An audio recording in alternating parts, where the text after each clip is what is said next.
আলহামদুলিল্লাহ। আচ্ছা আপনারা বলেন তো, জেন, দুষ্ট জেন আর ভূত প্রেতে যদি আসর করে তাহলে কোরআন শরীফের কোন আয়াত পড়তে হয়? জি ওলামারা বলেন না, আয়াতুল কুরসি। কোনটা পড়তে হয় বলেন কোনটা? চট্টগ্রাম তাফসীর মাহফিল উপলক্ষেও কিছুটা ভূত প্রেতের আসর হয়েছে। এই ভূত প্রেতের আসর থেকে রক্ষা করার জন্য সকলে আমার সাথে পড়েন যথারীতি। আউযু বিল্লাহি মিনাশ শাইতানির রাজীম। বিসমিল্লাহির রাহমানির রাহিম। আল্লাহু লা ইলাহা ইল্লা হুয়াল হাইয়ুল কাইয়্যুম লা তা'খুযুহু সিনাতুন ওয়ালা নাওম লাহু মা ফিস সামাওয়াতি ওয়া মা ফিল আরদ من ذا الذي يشفع عنده إلا بإذنه يعلم ما بين أيديهم وما خلفهم ولا يحيطون بشيء من علمه إلا بما شاء وسع كرسيه السماوات والأرض ولا يؤوده حفظهما وهو العلي العظيم صدق الله العظيم। সবাই বলেন সাদাকাল্লাহুল আযীম। আয়াতুল কুরসি, আগে এটার অর্থ করে নেই। আল্লাহু লা ইলাহা ইল্লা হুয়াল হাইয়ুল কাইয়্যুম। আল্লাহ হচ্ছেন তিনি যিনি ছাড়া কোনো ইলাহ নাই, যিনি সার্বভৌমত্বের একমাত্র মালিক। লা তাখুযুহু সিনাতুন ওয়ালা নাওম, যাকে ঘুম এবং তন্দ্রা স্পর্শ করে না। লাহু মা ফিস সামাওয়াতি ওয়া মা ফিল আরদ, আকাশ ও জমিনে যা কিছু আছে সবই তার। মান যাল্লাযী ইয়াশফাউ ইনদাহু ইল্লাহ, কে আছে এমন যে তার কাছে সুপারিশ করতে পারে তার বিনা অনুমতিতে? মা বাইনা আইদিহিম ইয়ালামু মা বাইনা আইদিহিম ওয়া মা খালফাহুম, তিনি সবার অগ্র পশ্চাৎ এর সব কিছুর খবর রাখেন।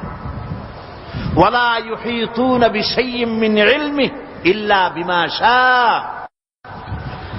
তার জ্ঞাত বিষয়ের কিছুই মানুষ নিজেদের আয়ত্তে আনতে পারে না। অবশ্য আল্লাহ যদি কাউকে কিছু দিতে চান, ওয়াসিআ কুরসিয়্যুহু সামাওয়াতি ওয়াল আরদ, তার একচ্ছত্র ক্ষমতা এবং কর্তৃত্ব আকাশ এবং জমিনকে পরিব্যাপ্ত করে রেখেছে। ওয়ালা ইয়াউদুহু হিফযুহুমা ওয়া হুয়াল আলিয়্যুল আযীম, আর আকাশ এবং পৃথিবীর রক্ষণাবেক্ষণ করতে গিয়ে আল্লাহ পাক মোটেই ক্লান্তি বোধ করেন না, আর তিনি হচ্ছেন এক মহান শ্রেষ্ঠতম সত্তা। বলি সাদাকাল্লাহুল আযীম। আয়াতুল কুরসি, এই আয়াতটি আয়াতুল কুরসি হিসেবে পরিচিত। কি নামে পরিচিত? আয়াতুল কুরসি।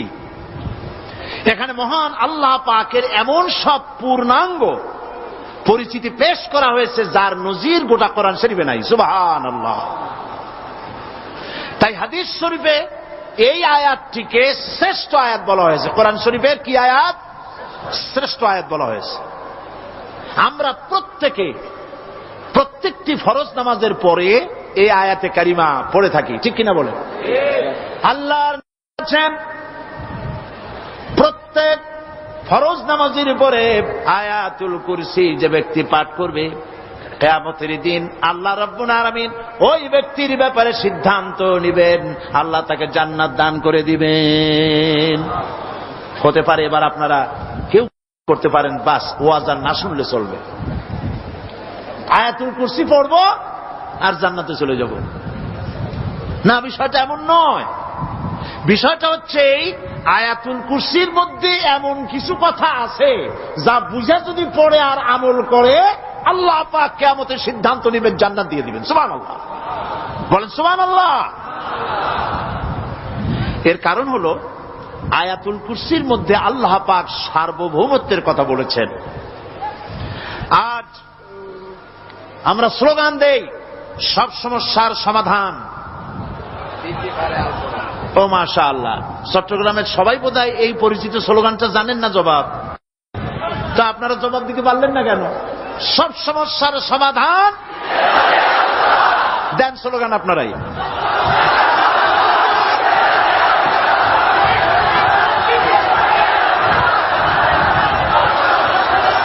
এটা শুধু স্লোগান নয়, সব সমস্যার সমাধান দিতে পারে আল কোরআন। এটা শুধু স্লোগান নয়, এটাই বাস্তবতা, এটাই বাস্তব সত্য।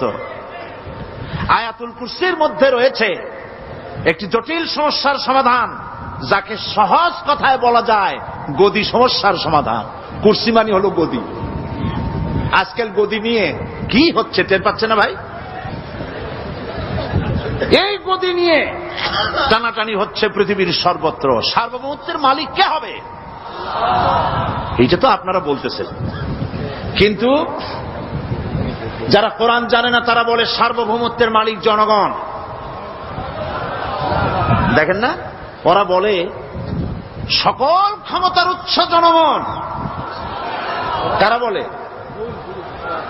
নেতা নেত্রীরা বলেন সকল ক্ষমতার উৎস। কর না কেন? উৎস জনগণ। এই কথাটা হলো আসলে ভোটারদেরকে পাম্পট্টি দেওয়া, আপনাদেরকে ফুলাইয়া ডানলপ টায়ার বানায়। আপনারা খুব খুশি হবেন সমস্ত ক্ষমতার উৎস তাহলে আমরা।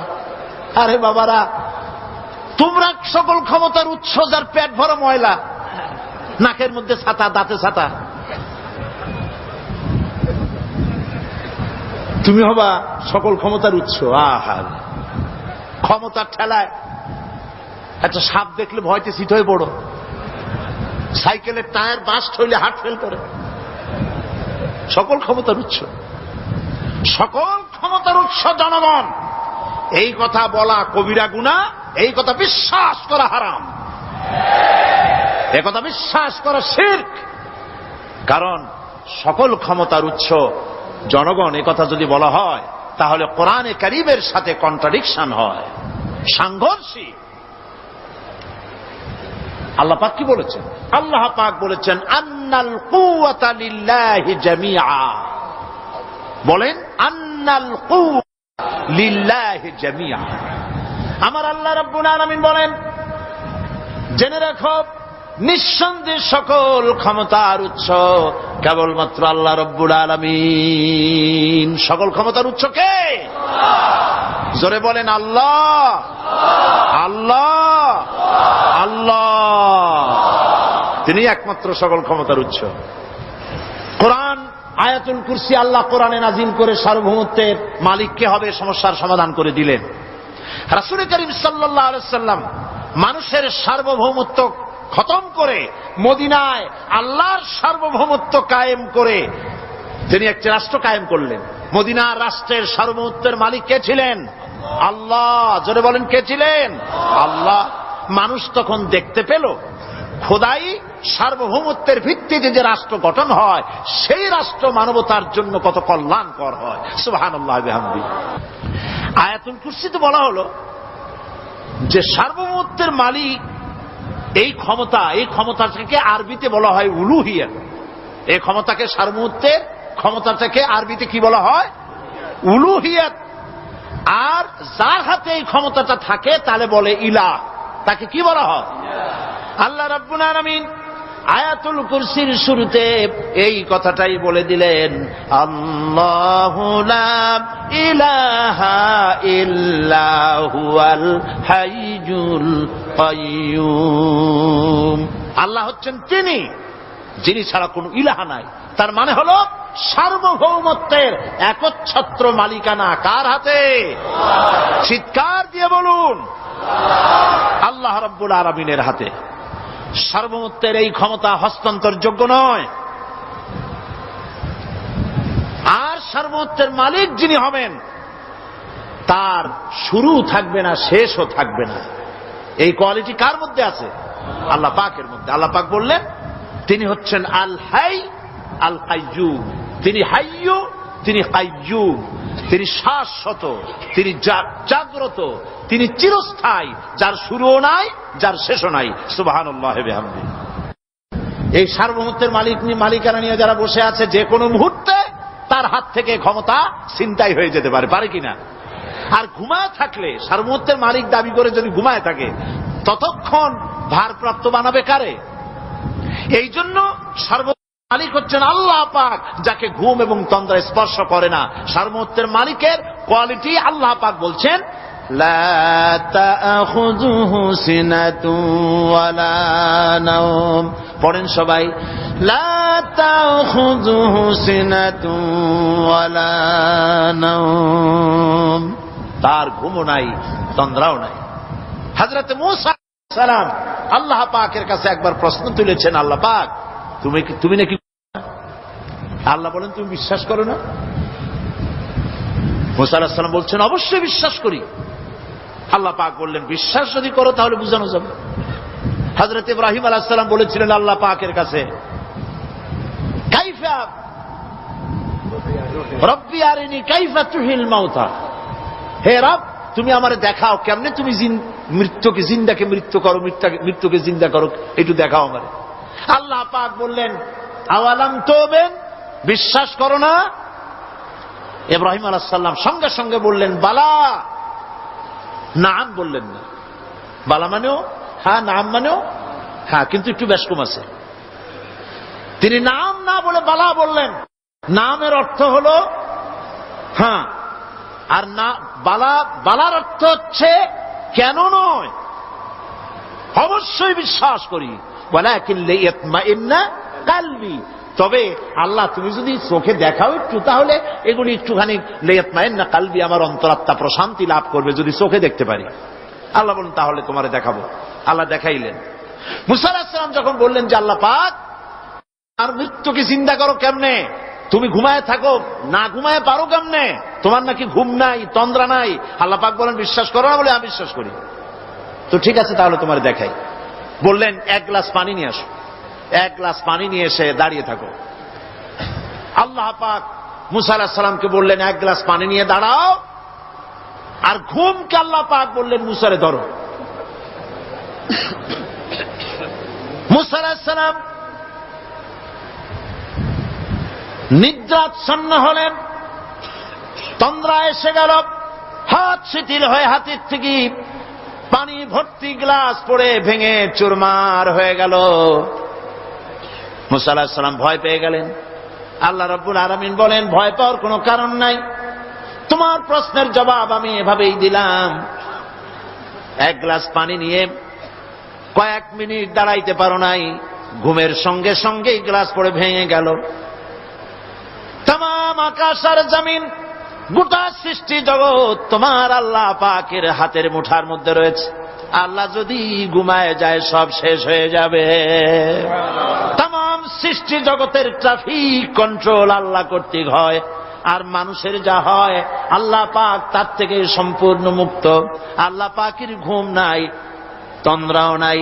লা তাখুযুহু সিনাতুন ওয়ালা নাওম, ঘুমও নাই, তন্দ্রাও নাই।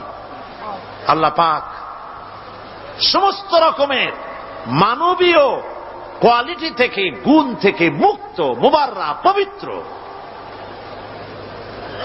আল্লাহ রাব্বুল আলামিন সার্বভৌমত্বের একচ্ছত্র মালিক হচ্ছেন আল্লাহ পাক। তিনি ছাড়া কোনো ইলাহ নাই।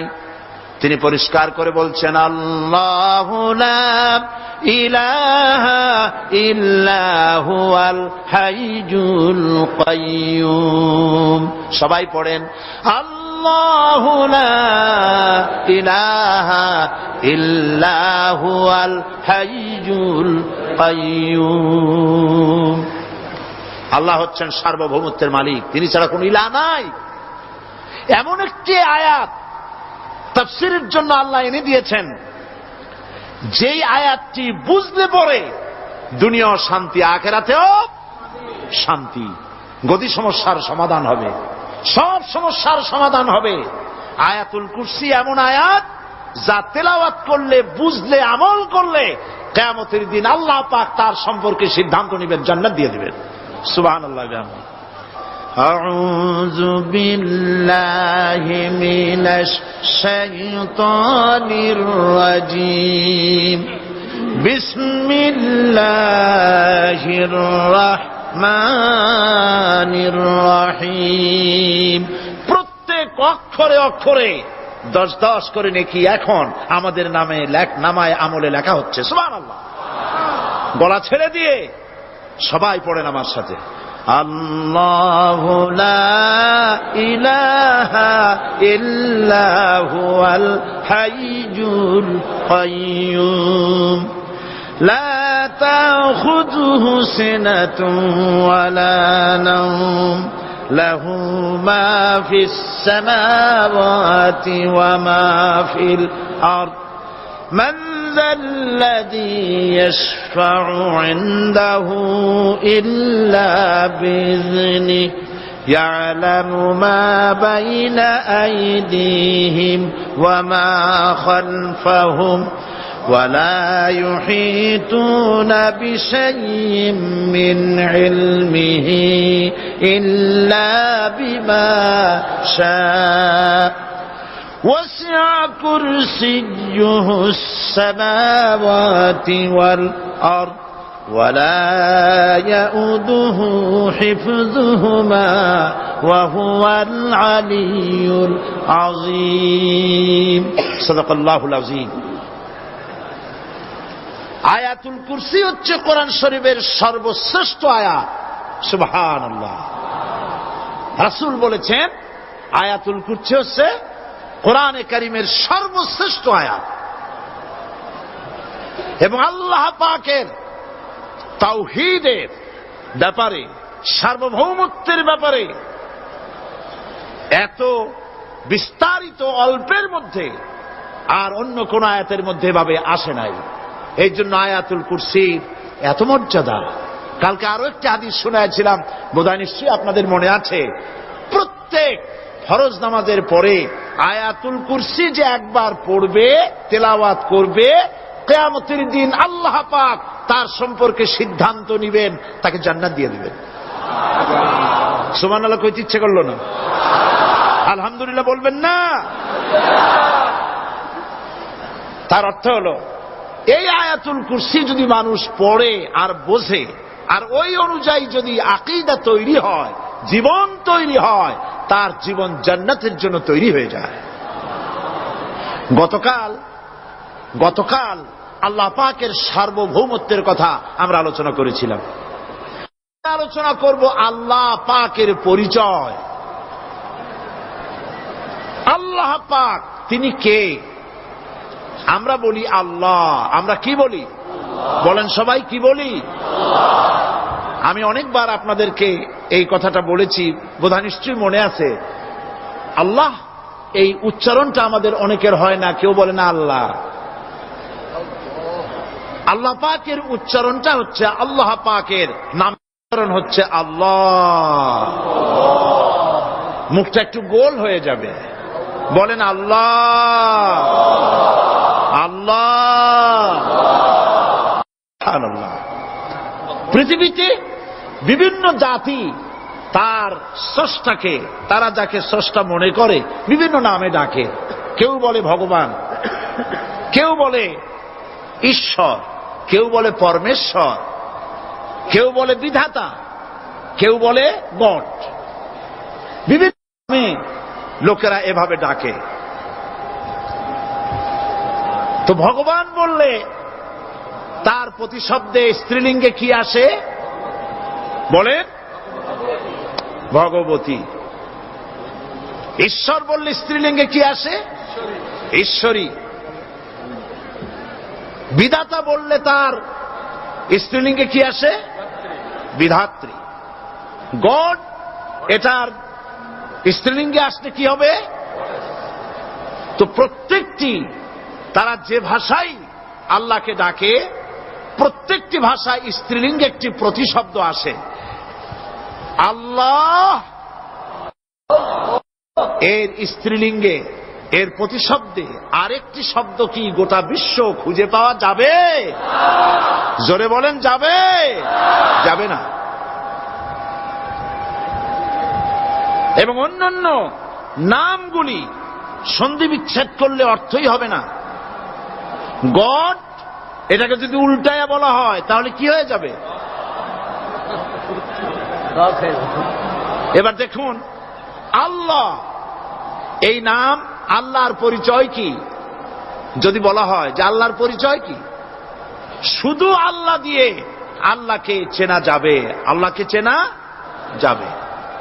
আল্লাহ রাব্বুল আলামিন বলছেন, আল্লাহু লা ইলাহা ইল্লা হুয়াল হাইয়ুল কাইয়্যুম। আল্লাহ হচ্ছেন তিনি যিনি ছাড়া কোনো ইলাহ নাই, মাবুদ নাই, উপাস্য নাই। সুবহানাল্লাহ। এখন আল্লাহর যদি প্রথম একটা অক্ষর আলিফ ছেড়ে দেওয়া হয় তাহলে থাকবে কি? লিল্লাহ। এই লিল্লাহ দিয়েও কেউ যদি আল্লাহর পরিচয় পেতে চায় তাহলে পেয়ে যাবে।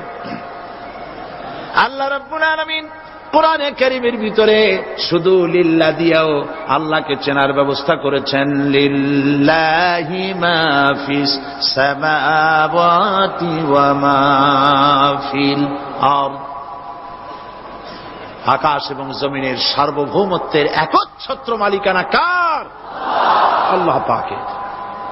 এখন লিল্লাহ থেকে একটা লাম ছেড়ে দেন, কি থাকবে? লাহু। এই লাহু দিয়েও আল্লাহর পরিচয় পাওয়া যাবে, যাবে না? কোরআন বলছে, লাহু মাকালিদুস সামাওয়াতি ওয়াল আরদি ইউবসিতুর রিজকা লিমান ইয়াশা। আকাশ এবং জমিনের রিজকের চাবিকাঠি আল্লাহ পাকের কাছে, যারে খুশি তিনি পর্যাপ্ত রিজেক তিনি দান করেন। সুবহানাল্লাহ। এবার লাহুর লাম ছেড়ে দেন, থাকবে কি? একটা অক্ষর। এই একটি অক্ষর দিয়ে আল্লাহ পাকে চেনা যাবে।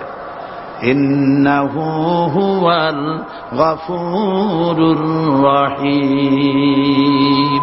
তিনি হচ্ছেন মহা ক্ষমাশীল, দয়াবান। আল্লাহর পরিচয় আল্লাহকে দিয়েই জানা যায়। আল্লাহর পরিচয় হচ্ছে তিনি এই আকাশ সৃষ্টি করেছেন, এই জমিন সৃষ্টি করেছেন, মানব গোষ্ঠীকে সৃষ্টি করেছেন।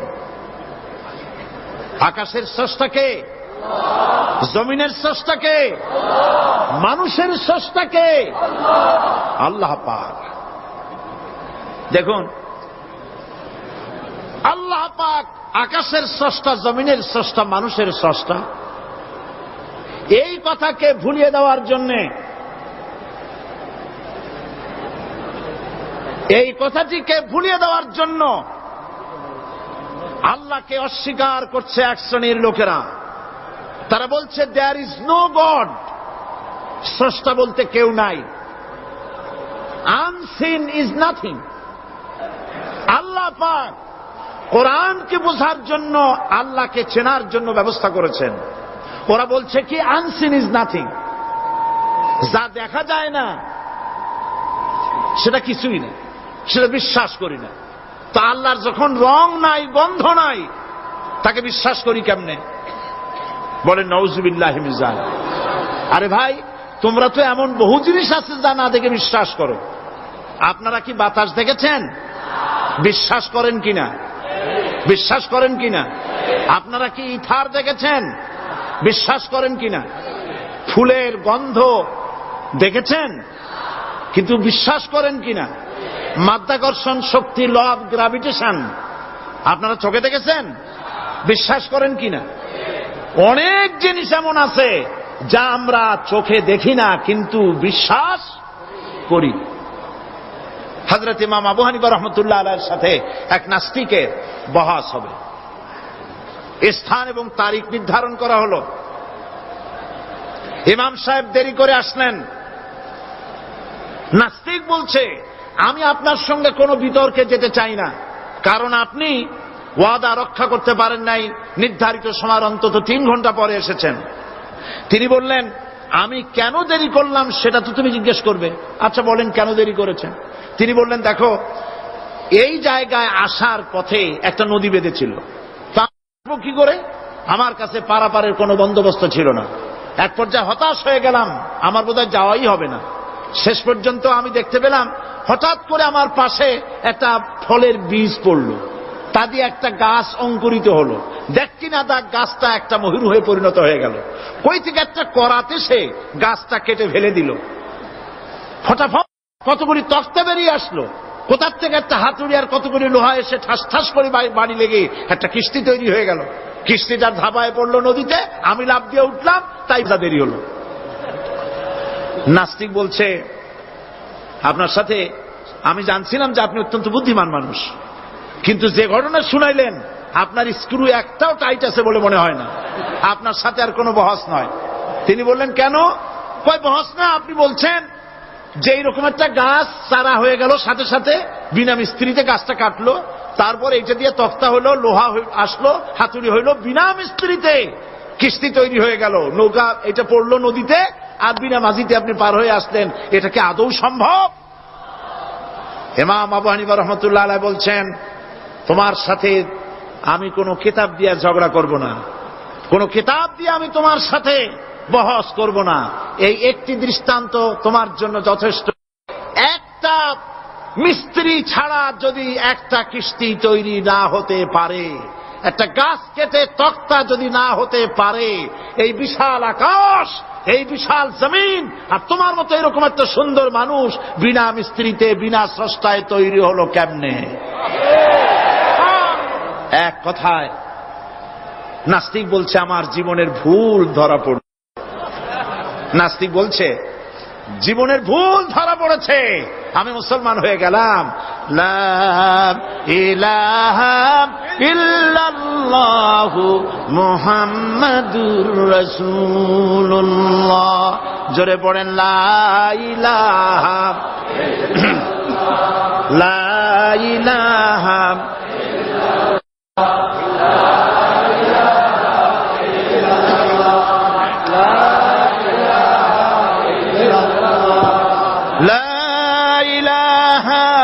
ইল্লাল্লাহু মুহাম্মাদুর রাসূলুল্লাহ।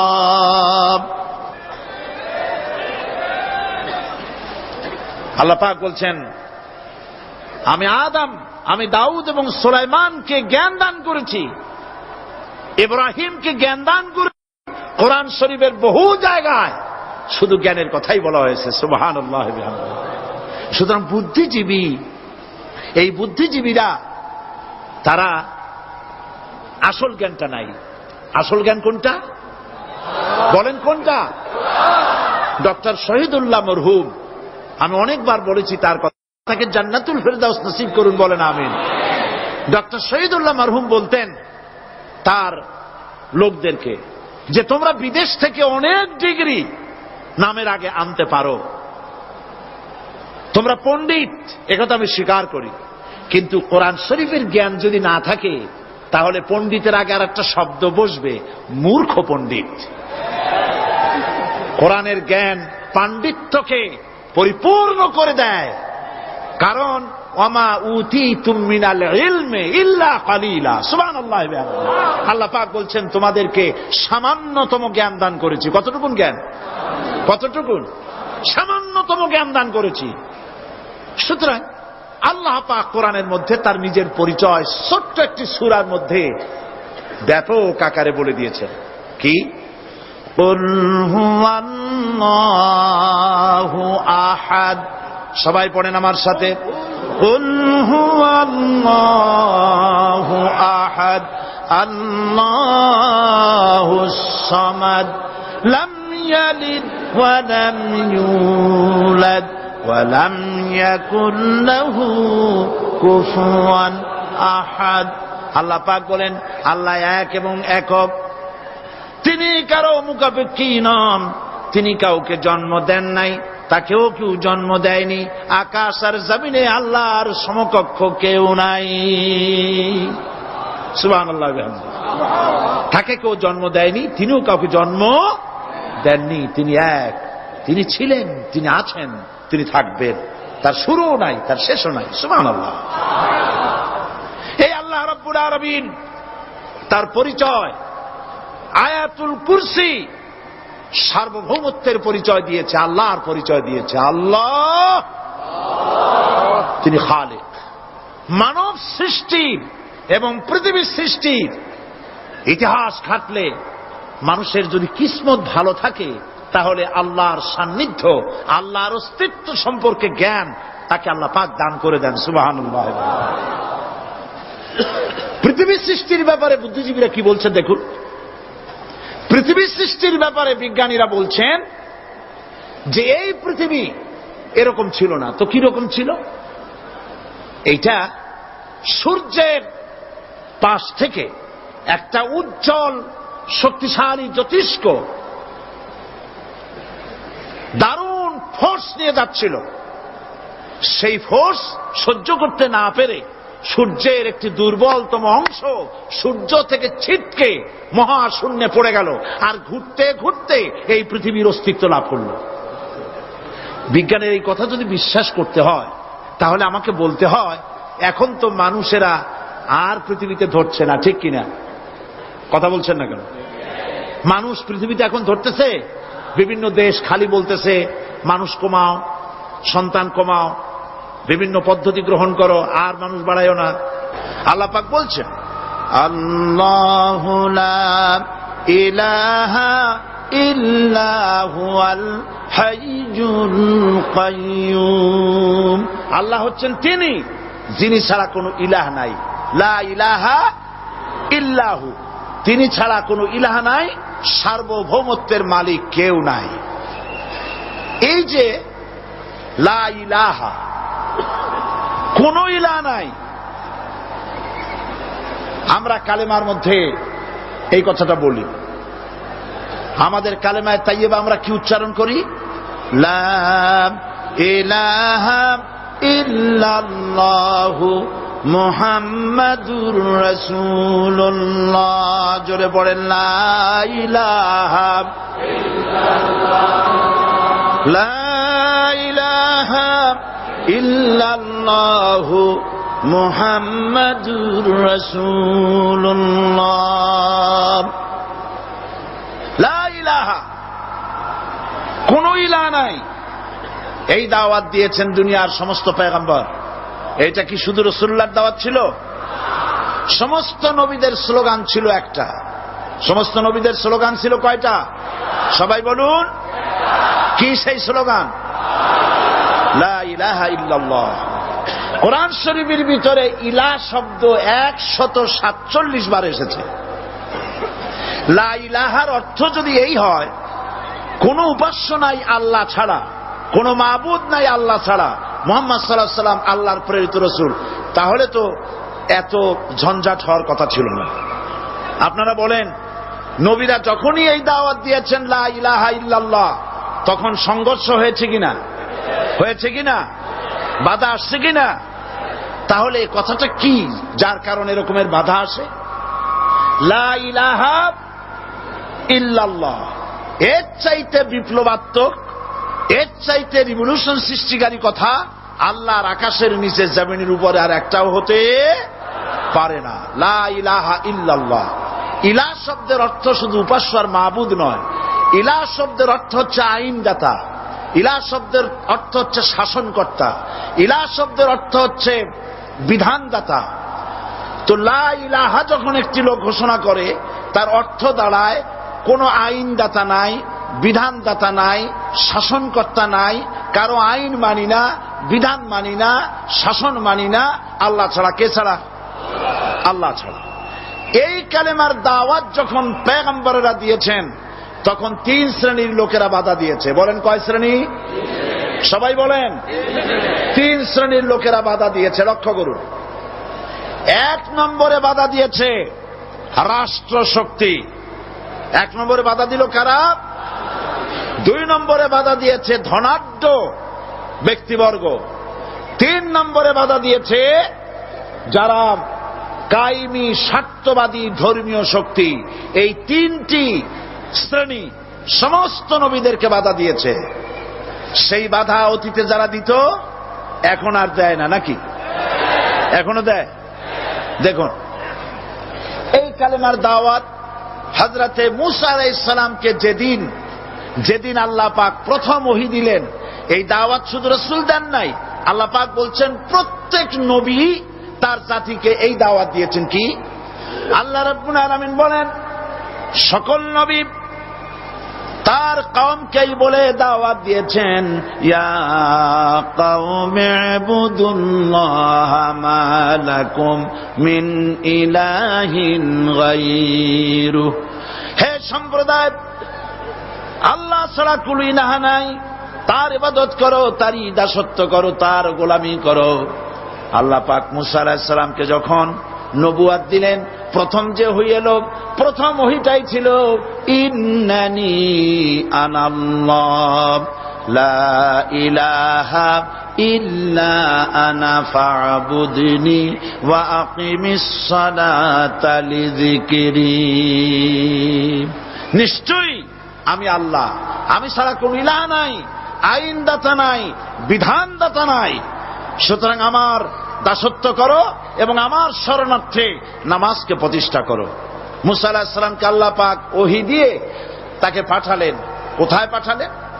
আল্লাহ পাক বলেন ইযহাব ইলা ফিরআউনা ইন্নাহু তাগাব। গোটা কওম নাফরমান, আল্লাহর আইন কেউ মানছে না, গোটা কওমের কাছে না ঠাইয়া আল্লাহ পাক সর্বপ্রথম মূসা আলাইহিস সালামকে দাওয়াত নিয়ে কার কাছে পাঠালেন? ফেরাউনের কাছে। কারণ ফেরাউন হচ্ছে রাষ্ট্রশাসক। ফেরাউন কি? রাষ্ট্রশাসক। হযরতে মূসা আলাইহিস সালাম ফেরাউনের কাছে গেলেন আর দাওয়াত দিলেন, ফেরাউন পড়ে নাও লা ইলাহা ইল্লাল্লাহ। একটি কথা আপনাদের মনে রাখতে হবে, দুনিয়ার কোন ফেরাউন, কোন নমরুদ, কোন সাদ্দাত, কোন হামান কেউ বলে নাই যে আমি আল্লাহ, আমি রাজ্জাক, আমি খালেক, আমি পৃথিবী সৃষ্টি করেছি। কথা কেউ বলেছে? কেউ বলে নাই। কি বলেছে তারা? ফেরাউন বলেছে মা আলিমতু লাকুম মিন ইলাহিন গায়রি, আমি তো জানি না আমি ছাড়া আরো কোন ইলাহ আছে, এ কথা আমার জানা নাই, সুতরাং আমি হচ্ছি ইলাহ আর তুমি বলছো লা ইলাহা। তার মানে হচ্ছে ওই সময় পয়গম্বরেরা, আল্লাহর নবীর সাহাবীরা তারা জানতেন যে আমরা কিসের দাওয়াত দেই, আর যারা শুনতো তারাও বুঝতো কিসের দাওয়াত শুনতেছি। আজ আমার দেশে একই কালেমার দাওয়াত দেওয়া হয়, কিন্তু মানুষেরা বুঝতে পারে না কি শুনতেছি। ভাষা জানার ব্যাপারে, বোঝার ব্যাপারে হলো আসল বিষয়। এটা বুঝাতে গিয়ে আমি মাঝে মধ্যে একটা দৃষ্টান্ত দেই এভাবে। একজনের একটা রেশনের দোকান ছিল, সেই দোকানে তার একটা ময়না পাখি ছিল, আর ময়না পাখিকে কথা শেখানো যায় সেটা তো আপনারা জানেন। জি, ময়নাকে শিখায়েছে যে লাইন করুন, এক এক করে আসুন। ময়না এই কথা শিখেছে। সকালবেলায় যখন রেশনের দোকানে ভিড় পড়ে গেছে, তখন ওই পাখি খাঁচার মধ্যে বসে বলছে লাইন করুন, এক এক করে আসুন। একদিন খাঁচার দরজা খোলা পেয়ে পাখি উড়ে গিয়ে গাছের ডালে বসেছে। আশেপাশে যত পাখি ছিল তারা চিন্তা করলো এই রকমের পাখি তো কখনো দেখি নেই। ময়না তো দেখতে কাকের মতো না, শালিকের মতো না, দেখতে একটা ভিন্ন রকম। ওরা এসে চতুর্দিক থেকে এই নবান্ত, এই যে নতুন এসেছে, ওরে ঠোকরানো শুরু করেছে চতুর্দিক থেকে। ঠোকরানি খেয়ে ময়না বলতেছে লাইন করুন, এক এক করে আসুন। এখন ময়না তো বোঝে না যে কি বলতেছি, আর যে পাখিরা ঠোকরাচ্ছে তারাও তো বোঝে না যে কি শুনতেছি। ময়না যদি বুঝতো যে আমি কি বলি, সবাই মিলে ঠোকরায়, তাই জান বাঁচে না। লাইন করে ঠোকরাইনি তো কলজে যাবে, সব ঠোঁটে ঠোঁটে চলে, বোঝে নাই। আমাদের অবস্থা তাই হয়েছে। সুতরাং এই কালেমার দাওয়াত যখন হযরতে মূসা আলাইহিস সালাম দিলেন, ফেরাউন বলল আমি তো জানি না যে আমি ছাড়া আরো কোন ইলাহ আছে, আইনদাতা তো আমি, তুমি নতুন কোথার থেকে আইনদাতা নিয়ে আসছো? ফেরাউন বলছে দেখো আমারে বাদ দিয়া যদি অন্য কাউকে ইলাহ বলে তুমি মানো আর সেই শিক্ষা যদি যে জাতিকে দাও, তাহলে আমি তোমাকে ধরে লাআজআলান্নাকা মিনাল মাসজুনিন, আমি তোমাকে কারারুদ্ধ করব, আমি তোমাকে জেলখানায় ঢুকিয়ে দেব। রাষ্ট্রশক্তি প্রথম বাধা দিল কারা? বলেন সবাই। সেই বাধা কি ওখানে শেষ হয়েছে না এখনো আছে? আছে কিনা জোরে বলেন। আমি তোমাকে জেলখানায় ঢুকাবো। হযরত মুসা আলাইহিস সালাম বলেন, ফেরাউন রে, জেলের ভয় আমি করি না, আমার কি জেলের ভয় দেখায়া লাভ নাই, আমি আল্লাহ পাকের পয়গম্বর হযরত মুসা আলাইহিস সালাম। ফেরাউনের দলবল আছে, লোক লস্কর আছে, তার অস্ত্রের অভাব নাই। আল্লাহ রাব্বুল আলামিন মুসা আলাইহিস সালামের কাছে একটা অস্ত্র দিয়া দিলেন। দিছিলেন কিনা? আল্লাহ পাক হযরত মুসা কি বলেছেন? ওয়া মা তিলকা বিয়ামিনিকা ইয়া মুসা, মুসা রে তোমার হাতে ওটা কি? মুসা আলাইহিস সালাম বললেন, এটা লাঠি। আল্লাহ পাক বললেন, ফেলে দাও লাঠি।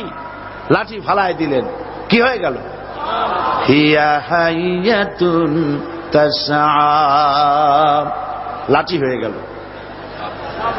এখন লাঠি পড়ে সাপ হয়ে গেল। সাপ দেখে নবী হোক, ওলি হোক, সাহাবী হোক আর আলেম হোক, সাপ দেখলে ভয় করে না মানুষের? মুসা আলাইহিস সালাম ভয় পাইছে। আল্লাহ রাব্বুল আলামিন হযরত মুসাকে শোনায় দিলেন, খুযহা ওয়া লা তাখাফ সানুঈদুহা সিরাতাহাল উলা,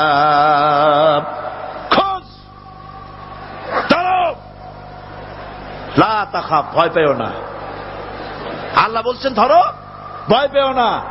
ধরার সঙ্গে সঙ্গে স্বাভাবিক অবস্থায় ফিরে আসবে, আবার লাঠি হয়ে যাবে। এখন আল্লাহ বলছেন ধরো। মুসা আলাইহিস সালাম কি ভয় পাওয়া উচিত হবে? আর উচিত হবে? মুসা আলাইহিস সালাম কি ভয় পাইছিলেন? কারণ হচ্ছে এই দুশমনের শক্তিটা খুব বড়ই দেখা যায়, মনে হয় যেন অনেক বড়, কি জানি কি।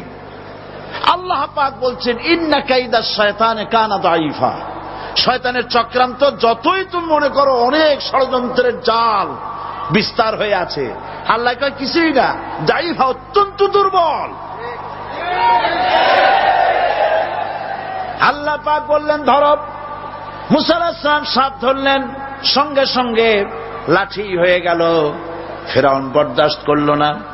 রাষ্ট্রশক্তির পক্ষ থেকে আক্রমণ শুরু হলো। অপরাধ কি? মুসা আলাইহিস সালামের অপরাধ কি? কি অপরাধ? মাশাআল্লাহ, বুঝতে পেরেছেন। অপরাধ হচ্ছে তিনি বলেছেন লা ইলাহা, জোরে বলেন লা ইলাহা ইল্লাল্লাহ। এই কালেমাকে আজ আমরা ভিক্ষার বুলি বানাইছি। এটা হলো সার্বভৌমত্বের বুলি, এটা হচ্ছে আল্লাহ পাকের সার্বভৌমত্বের কথা। আজ আমরা মানুষের কাছে আমরা শুনি, মানুষেরা ভিক্ষা চায়, লা ইলাহা ইল্লাল্লাহ, এক মুঠ চাউল দেন, লা ইলাহা ইল্লাল্লাহ 10 খান পাই দেন। এই হচ্ছে কালেমার জিকির। আবার কেউ কেউ জিকির করতেছে লা ইলাহা আস্তে, ইল্লাল্লাহ জোরে, এমন জোরে কলব সাফ করে, কলব তাতে থাকলেও পারে, গেলেও পারে। এই কালেমার জার, এর আঘাত পয়গম্বররা মেরেছেন। হযরত মুসা আলাইহিস সালাম যখন বলেছেন লা ইলাহা ইল্লাল্লাহ, এই ধাক্কা ফেরাউন বরদাস্ত করতে পারে নাই। দরিয়ায় নীলের ভিতরে আল্লাহ পাক ডুবাই শেষ করে দিয়েছেন, দেন নাই?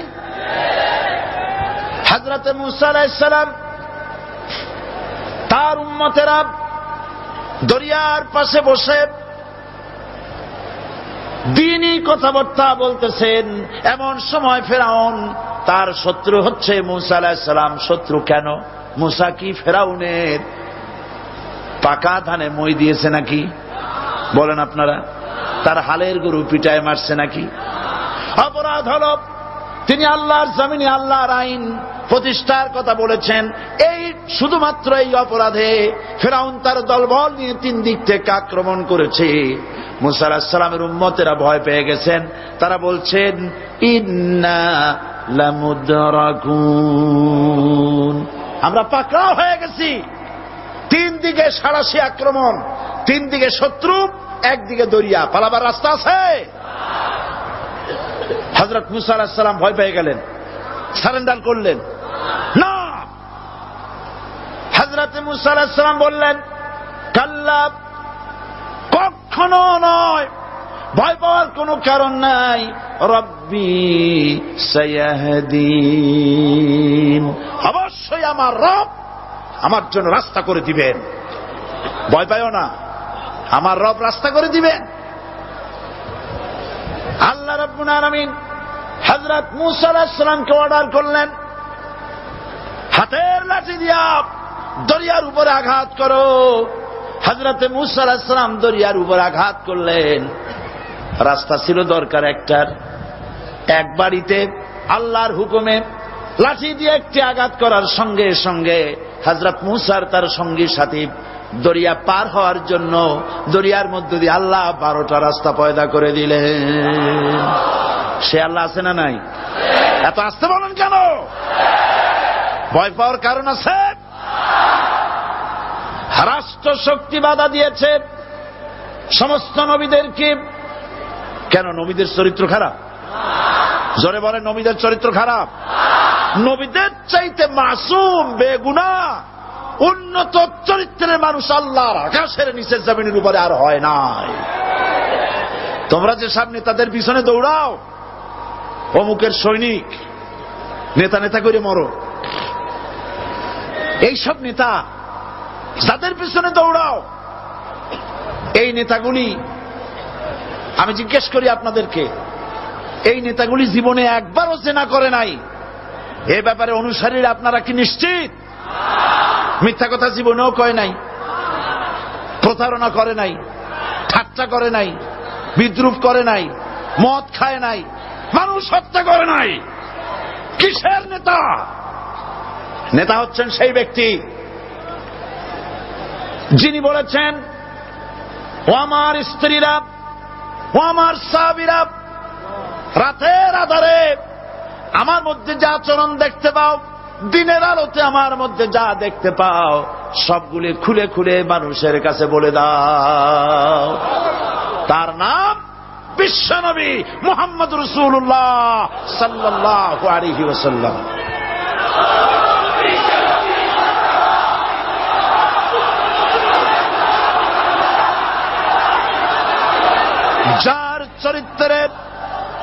যার চরিত্রের সার্টিফিকেট আল্লাহ রাব্বুল আলামিন নিজে দিচ্ছেন, ওয়া ইন্নাকা লাআলা খুলুকিন আযীম। নবী হে, উন্নত চরিত্রের উপরে আপনি প্রতিষ্ঠিত। সুবহানাল্লাহ। কে সার্টিফিকেট দিচ্ছেন? আযীম, আযীম। আরবিতে চওড়াকে বলা হয় আরিদ, গভীরতাকে বলা হয় আমিক। কত প্রশস্ত, যা মাপার কোনো ফিতা নাই, কত গভীর, যা মাপার কোনো যন্ত্র নাই, এইটাকে আরবিতে বলা হয় আজিম। সুবহানাল্লাহ বলতে ইচ্ছে করে না? ও নবী, তোমার চরিত্র এমন যা মাপার মতো যন্ত্র পৃথিবীতে নাই। লা ইলাহা ইল্লাল্লাহ। পড়েন সবাই, লা ইলাহা ইল্লাল্লাহ। আপনিও যদি নবীদের মতো, সাহাবীদের মতো বুঝা এই কলেমার দাওয়াত দেন, বাধা আসবেই। বোঝাবুঝির ব্যাপার, বুঝতেই সারল। কত মাহফিল হয় বাংলাদেশে, হয় না? কোনো বাধা নাই, ঠিক কিনা? কত পূজা হয়, পার্বণ হয়, গান হয়, থিয়েটার হয়, গুনাহগার বিবির গান হয়, কত কিছু হয়। কোনো বাধা আছে? তাফসীরের মাহফিলে বাধা। কারণ ওরা বুঝতে পেরেছে এ তাফসীরের মাহফিলে গাজীর গীত হয় না, এ তাফসীরের মাহফিলে আল্লাহর সার্বভৌমত্ব কায়েমের আন্দোলন চলে।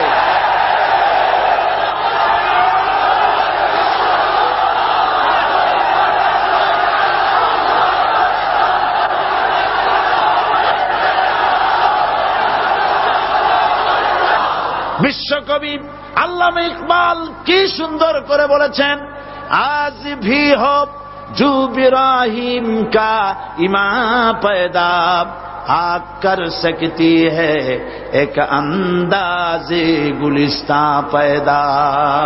ইব্রাহিমের ঈমান যদি আজও কোথাও হয় বিদ্যমান, করতে পারেন অগ্নিকুণ্ডে খুবসুরত এক গুলিস্তান।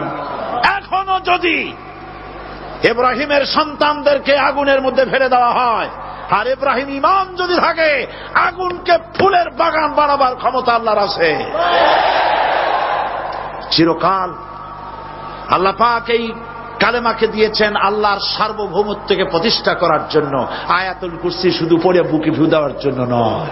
পড়েন আমার সাথে, আল্লাহু লা ইলাহা ইল্লা হুয়াল হাইয়ুল কাইয়্যুম। দুনিয়ার সমস্ত পয়গম্বর অত্যাচারিত হলেন, শুধু তাই নয়, বিশ্ব নবী আখেরি জামানার পয়গম্বর নবী মুহাম্মদ রাসূলুল্লাহ সাল্লাল্লাহু আলাইহি ওয়াসাল্লাম জাতির কাছে আসলেন। তিনি এসে বললেন, ইয়া আইয়ুহান নাস কুলু লা ইলাহা ইল্লাল্লাহ। প্রথম দাওয়াত শুনছেন কথা? রাসূলুল্লাহ বলছেন, ও জাতি, আমার রাসূল তো মক্কার রাসূল না শুধু, মদিনার রাসূল না শুধু, আরবি ভাষাভাষীদের রাসূল না শুধু, আমার নবী কি নবী? চিল্লায় বলেন। তাই তিনি বলেছেন, ও বিশ্বের মানবতা, বিশ্বের মানব গোষ্ঠী, যদি মুক্তি পেতে চাও, নাজাত পেতে চাও, উচ্চারণ করো, বিশ্বাস করো, আমল করো, বলো লা ইলাহা ইল্লাল্লাহ। জোরে পড়েন, লা ইলাহা ইল্লাল্লাহ, লা ইলাহা ইল্লাল্লাহু মুহাম্মাদুর রাসূলুল্লাহ। কোরআনে কারীমের ভিতরে আয়াতুল কুরসির মধ্যে বলে দিয়েছেন, আল্লাহু লা ইলাহা ইল্লা হুয়াল হাইয়ুল কাইয়্যুম। প্রাণ খুলে সবাই পড়েন, বসা মানুষ, দাঁড়ানো মানুষ, আল্লাহু লা ইলাহা ইল্লা হুয়াল হাইয়ুল কাইয়্যুম। আল্লাহ রাব্বুল আলামিন, তিনি ছাড়া কোন ইলাহ নাই, তিনি সার্বভৌমত্বের মালিক, কেউ নাই আল্লাহ ছাড়া। এই কথা মানুষকে ঘোষণা করতে হবে। সুবহানাল্লাহ ওয়ালহামদুলিল্লাহ লা ইলাহা ইল্লাল্লাহ। সুবহানাল্লাহ ওয়ালহামদুলিল্লাহ লা ইলাহা ইল্লাল্লাহ।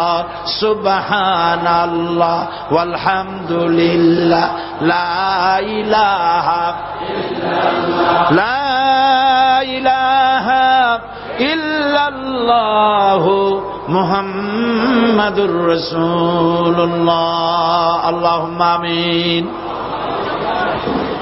রব্বানা যালামনা আনফুসানা ওয়া ইন লাম তাগফির লানা ওয়া তারহামনা লানাকুনান্না মিনাল খাসিরিন। সবাই পড়েন আমার সাথে, রব্বানা যালামনা আনফুসানা ওয়া ইন লাম তাগফির লানা ওয়া তারহামনা লানাকুনান্না মিনাল খাসিরিন। রব্বানা যালামনা আনফুসানা ওয়া ইন লাম তাগফির লানা ওয়া তারহামনা লানাকুনান্না মিনাল খাসিরিন। আলোচনায় যদি কোনো ভুল হয়ে থাকে আল্লাহ দয়া করে মাফ করে দাও। রব্বুল আলামিন, আমাদের দোয়া দুরুদি জিকির আজকারে, আমাদের আলোচনায় তুমি যে খুশি হয়েছো যতটুকুন, তার সবটুকুন বিশ্বনবী মুহাম্মাদুর রাসূলুল্লাহ সাল্লাল্লাহু আলাইহি ওয়াসাল্লামের রূহ মুবারকে পৌঁছায়া দাও। রব্বুল আলামিন, तमाम अंबियाए किराम, उलमाए मुतकद्दिमीन, उलमाए मुताखिरीन, सलफे सालिहीन, যারা দুনিয়া থেকে মুমিন মুমিনাত বিদায় হয়ে গেল, আল্লাহ কবরগুলিকে জান্নাতের টুকরায় পরিণত করে দাও। রব্বুল আলামিন, এই লক্ষ লক্ষ মুসলমান নরনারী ভিক্ষুকের মতো তোমার দরবারে হাত তুলেছি। আল্লাহ গো, আমাদের মধ্য থেকে আমাদের মা বাপ যাদের দুনিয়া থেকে বিদায় হয়ে গেছে, আল্লাহ আমাদের মা বাপের কবরে সওয়াব পৌঁছায়া দাও। রব্বুল আলামিন, আত্মীয় স্বজন যদি বিদেশে থাকে 2 মাস 6 মাস পর চিঠি দিয়া খোঁজ খবর পাওয়া যায়, প্রত্যেক দিন টেলিফোন করে খবর পাওয়া যায়, কিন্তু আমাদের মা বাপ যাদের মারা গেল, বছরের পর বছর, যুগের পর যুগ বিদায় হয়ে গেল, কোন হালতে আছে জানি না। আল্লাহ আমাদের মা বাপের কবরগুলি জান্নাতের টুকরায় পরিণত করে দাও। রব্বুল আলামিন, আমাদের আব্বা কত মহব্বত করতেন, কত কষ্ট করেছেন। আল্লাহ তাআলা আমাদেরকে লেখাপড়া শেখাবার জন্য কত কষ্ট করেছেন, মানুষ বানাবার জন্য কত কষ্ট করেছেন। আমাদের জন্য ঘর বাড়ি বানায়া জায়গা জমি কিনে রেখে সবগুলি থুয়ে খালি হাতে চলে গেছে বাবা। আল্লাহ আমাদের আব্বা রুহের পরে সওয়াব পৌঁছায়া দাও। রব্বুল আলামিন, এখন তো আর বাড়ি গেলে নাম ধরে কেউ ডাকে না। আয় আল্লাহ, আমাদের আব্বা যত গুনাহ করেছি জানা অজানা, সমস্ত গুনাহগুলি আল্লাহ তুমি সাইয়্যাতগুলি হাসানাত দিয়া বদলাইয়া দাও। রব্বুল আলামিন, আমাদের জনম দুঃখিনী মা, আয় আল্লাহ, মা যা যে হারাইছে সেই বোঝে কি নিয়ামত তার চলে গেছে। আল্লাহ আমাদের মা যার বিদায় হয়ে গেছে, মায়ের কবরটাকে জান্নাতের টুকরায় পরিণত করে দাও। রব্বুল আলামিন, মায়ের পেটের ভিতরে বসে 10টা মাস ধরে মায়ের কষ্ট দিছি। তিনি ডেলিভারিতে কষ্ট করেছেন, 2-2.5 বছর বুকের দুধ খেয়ে কষ্ট দিয়েছি, পেশাব পায়খানা করে মায়ের কাপড় চোপড় নষ্ট করে দিয়েছি। মা বিরক্ত হন নাই, থাপ্পড় মারেন নাই, আছাড় দিয়া ফালায় দেন নাই। আল্লাহ, মা যাদের মারা গেল মাবুদ, মায়ের কবরটাকে জান্নাতের টুকরা বানায়া দাও। রব্বির হামহুমা কামা রব্বায়ানি সগীরা। আমার ভাইয়েরা, আমার মা বোনেরা করুণ ভাবে আল্লাহরে বলেন, রব্বির হামহুমা কামা রব্বায়ানি সগীরা, রব্বির হামহুমা কামা রব্বায়ানি সগীরা। রব্বানা তাকাব্বাল মিন্না ইন্নাকা আনতাস সামিউল আলিম ওয়া তুব আলাইনা ইন্নাকা আনতাত তাওয়াবুর রহিম। সুবহান রাব্বিকা রাব্বিল ইজ্জাতি আম্মা ইয়াসিফুন ওয়া সালামুন আলাল মুরসালিন ওয়ালহামদুলিল্লাহি রাব্বিল আলামিন। ওয়াজআল আখিরা কালিমাতিনা ইনদাল মাউত লা ইলাহা ইল্লাল্লাহু মুহাম্মাদুর রাসূলুল্লাহ। আসসালামু আলাইকুম ওয়া রাহমাতুল্লাহ।